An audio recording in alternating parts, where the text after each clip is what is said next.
जय माताजी, जय श्री कृष्ण।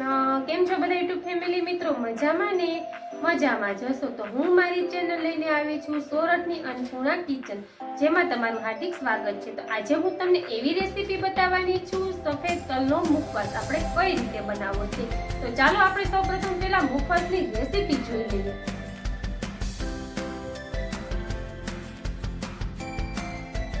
हालो आज आपणे 1 किला तलनो आपणे सफेद तलनो मुखवास बनावવાનો छे। कई रीते बनावीए तमे खास जोजो। आपणे 1 किलो सफेद तल लई लीधा छे। आमां आपणे जो काकरी होय तो ए काकरीने आपणे कई रीते काढवी तलमांथी ने खास जोवानुं छे। त्यार पछी आपणे काकरी નીકળી ગયા પછી આપણે એને અડધી કલાક તલને પલાળવાના છે। તો ચાલો હવે આપણે એ પ્રોસેસ ચાલુ કરી દઈએ। આપણે અત્યારે 1 કિલો તલ લઈ લીધા છે। જોઈ લો, આપણે પહેલા સૌથી પ્રથમ આપણે જો મુખવાસ બનાવવાની પ્રોસેસ કરીએ છીએ। આપણે જો આમાં કોઈ પણ કાકડી હોય ને તો આપણે આ રીતે કરવાનું છે। અત્યારની જનરેશનને નથી આવડતું એટલે અમે તમને ખાસ બતાવીએ છીએ। જોઈ લો, આ રીતે આપણે પાણીનું ભરી દેવાનું છે। ત્યાર પછી આમાંથી આપણે તલમાંથી તમારે કાકડી કાઢવીને બહુ અઘરી હોય છે એટલે આજે પણ એ પણ અમે તમને ટિપ્સ બતાવશું આમાંથી ને। જોઈ લો, સૌપ્રથમ આપણે છે ને પાણીથી ભરી દેવાનું છે। અને આપણે ગુજરાતી ભાષામાં શું કહેવાય મમ્મી? ઓવરાવું। અને આપણે ઓવરાવું કહેવાય એકદમ કાઠિયાવાડી ભાષામાં। તો આપણે એને તલમાંથી કાકરી કઈ રીતે કાઢવી ને તે તમે જોઈ લેજો। સૌપ્રથમ આપણે છે ને એને આવી રીતના હાથ વડે ચોળી લેવાનું છે પાણીમાં। અને ત્યાર પછી આપણે તેને કોઈ પણ આપણે હવાલો હોય કે જારો હોય તેમાં આ રીતે કરવાનું છે। જુઓ,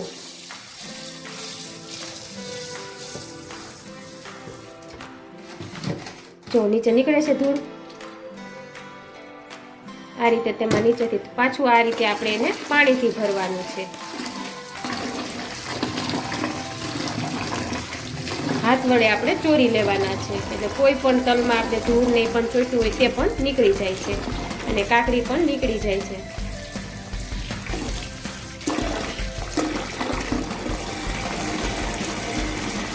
કેમ કે તલ સાવ ફોરા હોય છે એટલે તલ આવી જાય છે ઉપર અને કાકરી આપણી બેસી જાય છે નીચે। જો આ રીતે કરવાથી ઉપર તલ હોય ને તે આપણે બધા આવી જાય છે ઝારામાં અને કાકડીનો સ્તર નીચે બેસી જાય છે। આવી રીતે આપણે પ્રોસેસ એની જ્યાં સુધી તલ આપણે તપેલામાં રહીએ ત્યાં સુધીની આપણે આ રીતે પ્રોસેસ કરવાની છે। કાકરી પણ નીચે બેસી જશે અને જો કાકરી આપણે ધૂળવાળી હોય તો ઓગળીને નીચે નીકળી જશે। જોઈએ આ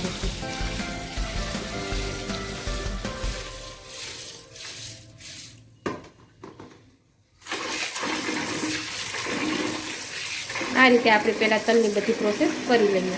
જોઈ લો, આપણે આ કેટલી ધૂળ આમાં નીકળી છે। આવી રીતના તમે જો હાથ વડે વીણ્યો ને તો તમારાથી વીણાય પણ નહીં। અને ઓવરાવું કહેવાય। નીચે જો એકદમ સરસથી નીચે ધૂળ બેસી ગઈ છે એકદમ સરસ। આ તલમાંથી કાકડી કાઢવાની ટીપ્સ છે ને આજે અમે તમને બતાવી છે। જો આ જો કેટલી નીકળી આમાંથી।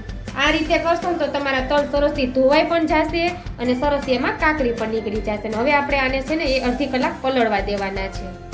જો આપણા અડધી કલાક છે ને આ તલ પલળી ગયા છે પછી આપણે આવી રીતના એને પાણીમાંથી બહાર કાઢી લેવાના છે ને પછી થોડી વાર આપણે આ જારો હોય તમારી પાસે કોઈ હવાલો હોય તો એને આમ નીતરવા દેવાના છે। તો ચાલો હવે આપણે એ કરી લઈએ। જોઈએ આ રીતે આપણા તલ છે ને સાવ નીતરી ગયા છે। આપણે અત્યારે બનાવવાના છીએ તલનો મુખવાસ।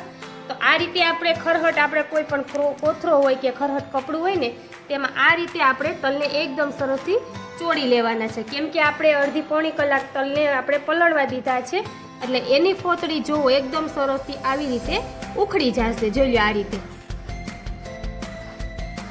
વ્હાઈટ દેખાય ઉખડી ગયેલી ફોતળી છે એટલે આ રીતે આપણે તલની ફોતળી બધી ઉખેડી લેવાની છે।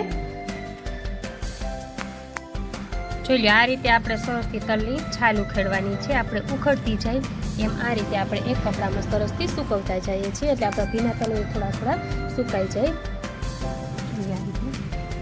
ચાલો હવે આપણે છે ને બધા તલની છાલ પહેલાં ઉખેડી લઈએ।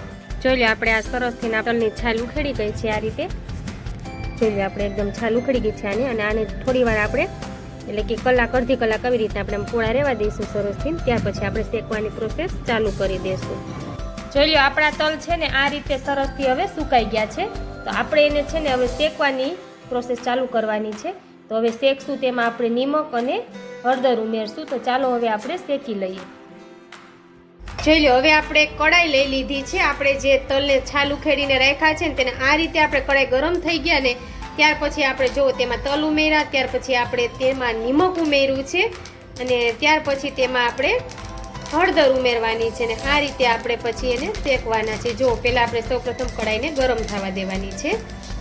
જોઈ લો આપણો મુખવાસ શેકાય છે સરસથી. આપણે કારણ કે જો એને છાલ ઉખેડીને શેકીએ તો એકદમ સરસથી મુખવાસ બને છે આપણો.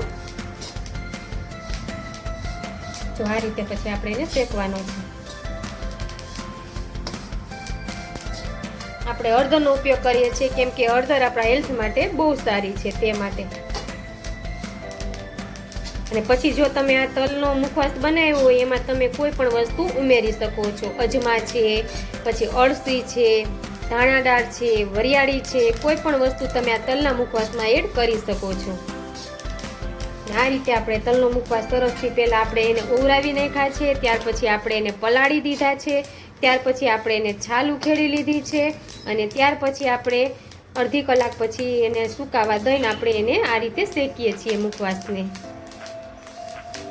સ્ટોર કરીને આપણે રાખી દઈએ તો મુખવાસ એકદમ સરસથી આપણે રહે છે. આ રીતે આપણે નિમક અને હળદર એડ કરી દેવાની છે.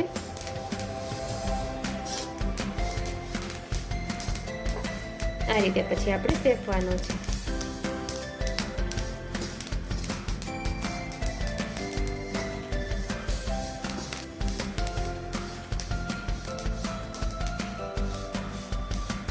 જો આપણે આ રીતે શેકવાનો છે.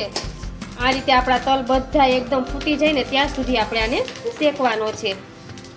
તો આપણો આ મુખવાસ શેકાઈ ગયો છે અને ત્યાર પછી આપણે આને ચાળી નાખવાનો છે. એટલે આને બધી આપણે ફોતરી હોય ને બહાર નીકળી જાય ત્યાર પછી આપણો મુખવાસ તૈયાર થઈ જાય છે. જોઈ લો આપણે આ 1 કિલોનો મુખવાસ જે આપણે બનાવ્યો છે તે સરસથી આપણો શેકાઈ ગયો છે. આ છેલ્લું આપણે ચાલે છે. જો આપણે 1 કિલોનો મુખવાસ બનાવ્યો છે તો આ છેલ્લું આપણું ચાલે છે. તો જો આ રીતે મમ્મી આજે મુખવાસ શેકે છે.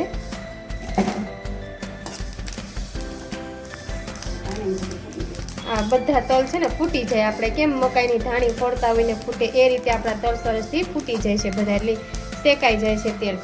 તલ આપણા કાચા નથી રહેતા.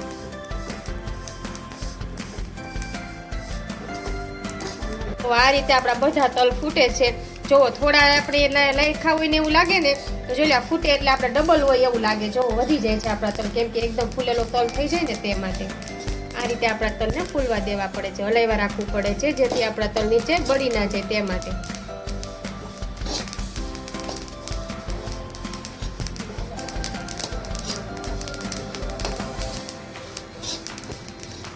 આપણો તલ હવે શેકાવા આવ્યા છે. જો આ રીતે હવે આપણા એકદમ ફૂલ શેકાઈ ગયા છે. આપણે આ ફોતરી હોય ને એ બધી જો બ્લેક થઈ ગઈ છે. હવે આપણે આને પછી ઝાટકવાના છે અને ચારવાના છે એટલે સરસ આપણી ફોતરી બહાર નીકળી જાય. જો આ તૈયાર થઈ ગયો છે એટલે હવે આપણે આને ઝાટકી નાખશું અને ચારી નાખશું. ચાલો ત્યાર પછી જોઈ. અત્યારે આપણો 1 કિલો તલ શેકાઈ ગયા છે આ રીતે. એટલે આ રીતે પછી છે ને આપણે ચારી નાખવાનું. એટલે આ રીતે આવી ભૂકી નીકળી જશે જોવામાં. એની છાલ બધી હોય ને તે નીકળી જશે. ત્યાર પછી આપણે ઝાટકીને સરસથી આપણે બોટલમાં ભરી દઈએ છીએ. તો આ રીતે ચારી નાખવાનો છે. તો આપણે આ બધો તલનો મુખવાસ છે ને એને આ રીતે આપણે સરસથી ચાળી નાખશું. જોઈ લો આપણા તલનો મુખવાસ એકદમ સરસથી આપણે બની ગયો છે આ રીતે. જોઈ લો તો તમે એને આપણે કઈ રીતે એમાં બનાવ્યો છે, કઈ રીતે આપણે પલાળ્યો છે, આપણે એને છાલ ઉખેડી છે અને શેકો છે, ત્યાર પછી આપણે બધી ફોતરી કઈ રીતે બહાર કાઢી એ બધું તમને બતાવ્યું છે. તો તમે આ રીતે મુખવાસ બનાવશો તો એકદમ તમારે જુઓ એકદમ તલ બધાય સરસથી થઈ જશે. અને તમે આમાં પછી અજમા ઉમેરી શકો છો, વરિયાળી ઉમેરી શકો છો, તમે આમાં બધી વસ્તુ એડ કરી શકો છો. તે આ રીતે બનાવશો ને તો તમારું સરસથી બનશે. અને આવી અવનવી વસ્તુ જોવા માટે તમે મારી ચેનલને જરૂરથી સબસ્ક્રાઈબ કરી દેજો જેથી તમને રોજે રોજે નવી નવી રેસીપી જોવા મળશે.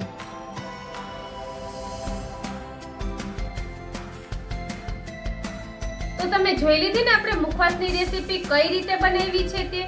આપણે કઈ રીતે તલમાંથી ને આપણે કાકરી કાઢી છે તે, કઈ રીતે આપણે છાલ ઉખેડી છે તે, અને કઈ રીતે આપણે એમાં નિમક અને હળદર ઉમેરી છે તે. તો જરૂરથી તમે આ રીતે મુખવાસ બનાવીને સ્ટોર કરશો ને તો તમારું સરસથી બનશે અને એકદમ સરસથી આપણે તલ પણ શેકાયેલા બનશે. તો જરૂરથી મારી રેસીપી જોઈને બનાવજો. અને હા, જો તમને રેસીપી કેવી લાગી છે તો કોમેન્ટ બોક્સમાં જરૂરથી જણાવજો. અને મારી રેસીપી તમારે અવનવા વિડીયો જોવા માટે તમે મારી ચેનલને સબસ્ક્રાઇબ કરી દો. અને હા, બેલ આઇકન દબાવવાનું તો ભૂલતા જ નહીં, જેથી રોજે રોજ તમને મારા નવા વિડીયો તમને સૌપ્રથમ એટલે કે પહેલા જોવા મળશે. ચાલો, છેક સુધી વિડીયો જોવા માટે તમને બધાને થેન્ક યુ. જય માતાજી, જય શ્રી કૃષ્ણ.